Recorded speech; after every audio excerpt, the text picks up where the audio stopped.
乡亲啊，普发现金1万块。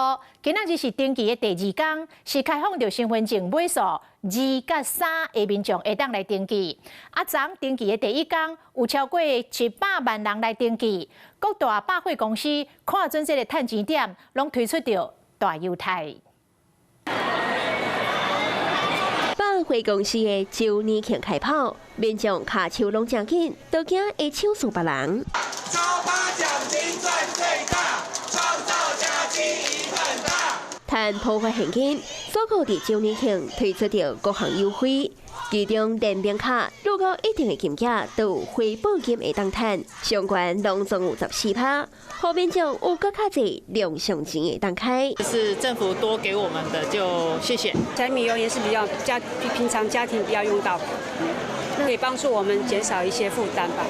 那想买什么？保养品，微波炉啊，或者那个除湿机。对。民众讲，有这普发的1万块，用钱就会当较拍手。其中化妆品甲家电特别受欢迎。趁这个相机，民众也针对无共百货公司落去比价数，像伫关东百货，单笔的家电满1000块都会当抽2亿。另外，伫成功3馆用百货行动支付，单笔满3000送3000点；买大型的家电满1万送4000点。